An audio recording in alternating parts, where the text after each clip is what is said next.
การสะท้อนครบถ้วนของแสงสว่างนำเสนอโดยท้าวพุทธศักดิ์มันมีชัยสถาวิศึกษาปีหนึ่งนำพาโดยอาจารย์ประวีสุวรรณวงศ์จุดประสงค์เพื่อศึกษาเกี่ยวกับการสะท้อนครบถ้วนของแสงสว่างการทดลองจะเป็นใดๆมาติดตามกันเลยก่อนของเราประกอบมีเจี้ยขาวบรรทัดวิตัดถุงพลาสติกมิกเฟิร์แล้วก็จอกน้ำขั้นตอนการกาเกี่ยมที่ 1ตัดเจี้ยให้มีขนาดพอดีกับถุงพลาสติก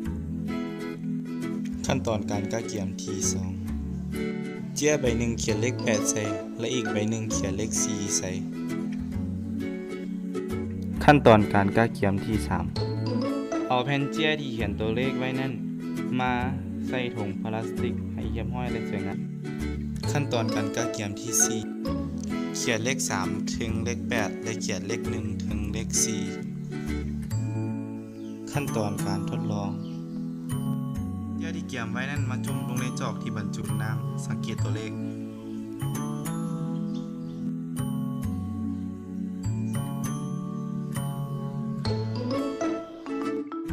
เป็นหยังตัวเลขคือเปลี่ยนฮู้บ่กฎการสะท้อนครบถ้วนของแสงสว่างเมื่อแสงเกินที่ออกจากสภาพแวดล้อมที่มีอัตราหักแสงใหญ่เข้าสู่สภาพแวดล้อมที่มีอัตราหักแสงน้อยภาคส่วนหนึ่งจะสะท้อนกลับและอีกภาคส่วนหนึ่งจะหักเข้าไปในแวดล้อมใหม่ดังเส้นรัศมีแสงสีดำเมื่อเพิ่มมุมฮอดในขึ้นจนเท่ากับหรือใหญ่กว่ามุมขอบเขตแสงจะเกิดการสะท้อนครบถ้วนโดยที่มีแสงที่หักเข้าไปสู่แวดล้อมใหม่ดังเส้นรัศมีแสงสีส้มสำหรับปรากฏการณ์ที่เกิดขึ้นอยู่ในจอน้ำของเราอยู่ในบัตรที่เราได้จุ่มลงไปในน้ำนั้นเรามีตัวเลขที่เขียนซ่อนกันโดยขั้นด้วยถุงพลาสติกเนื่องจากในถุงพลาสติกมีชั้นอากาศน้อยๆอยู่ในนั้นเมื่อแสงจากภายนอกไปกระทบเส้นบริเวณตัวเลขมันจะเกิดการสะท้อนครบถ้วนหมายความว่าบ่มีแสงที่จะหักเข้าไปกระทบกับตัวเลขที่อยู่ข้างในเราจึงเห็นแต่ตัวเลขที่อยู่ทางนอกถุงเท่านั้นเอาเป็นใดๆเมื่อได้เบิ่งวิดีโอนี้จบแล้ว